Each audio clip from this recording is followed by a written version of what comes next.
ఆమెకి 2 చేతులు లేవు. పుట్టుకతోనే చేతులు లేకుండా పుట్టింది. కానీ ఆ అమ్మాయి బాణం ఎప్పుడు కూడా గురి తప్పదు. 18 సంవత్సరాల శీతల్ దేవి ఈరోజు చరిత్ర సృష్టించింది. ప్రపంచంలోనే పారా ఆర్చరీలో వరల్డ్ ఛాంపియన్షిప్ సాధించింది. కాంపౌండ్ ఉమెన్స్ వరల్డ్ ఛాంపియన్గా ఈరోజు ఆవిడ సౌత్ కొరియాలోని గుయాంజు సిటీలో 2025 వరల్డ్ ఆర్చరీ పారా ఛాంపియన్షిప్లో గోల్డ్ మెడల్ గెలిచిందనమాట. ఈ అమ్మాయి 18 సంవత్సరాల జమ్మూ కాశ్మీర్ రాష్ట్రానికి చెందిన అమ్మాయి. ఫోకోమీలియా అనే ఒక రేర్ మెడికల్ కండిషన్. ఇదొక కాంజెనిటల్ డిసీజ్. అంటే పుట్టుకతోనే ట్రంక్, బాడీ ఏదైతే శరీరం ట్రంక్ బాగా ఉందో చేతులు బయటికి కనిపించకుండా చేతులు లోపలికి ఉండి పుడతారనమాట. ఆ ఫోకోమీలియా అనమాట. అయితే ఆ అమ్మాయి నిరుత్సాహపడలేదు. ఒకసారి అమ్మాయి ప్రపంచానికి ఒక చిన్న ఈవెంట్లో కనిపించింది.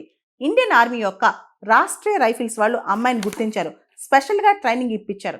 యాక్చువల్లీ చేతులు లేని వాళ్ళకి విలువిద్య ఏంటి, దాన్ని ఎలా నేర్పగలం అని చెప్పి గైడ్స్ ఫస్ట్ అనుకున్నారు. కానీ అమ్మాయి ఉత్సాహం చూసి కోచెస్ అమ్మాయికి అద్భుతంగా నేర్పించారు. గంటల తరబడి ప్రాక్టీస్ చేసింది. చేతులు లేకపోయినా అధైర్యపడలేదు. రాత్రి పగలు అనక అమ్మాయి విలువిద్య మీద, బాణం మీద ఫోకస్ పెట్టింది. దాంతో అమ్మాయి బాణం ఎప్పుడూ గురి తప్పలేదన్నమాట. 2024 ప్యారిస్ పారాలింపిక్స్లో అమ్మాయికి బ్రాంజ్ మెడల్ వచ్చిందనమాట. మిక్స్డ్ టీమ్ కాంపౌండ్ ఈవెంట్లో ఆవిడకి బ్రాంజ్ మెడల్ వచ్చింది. ఇప్పుడు కూడా అమ్మాయి వయసు 18 సంవత్సరాలే. Youngest Indian Paralympic medallist.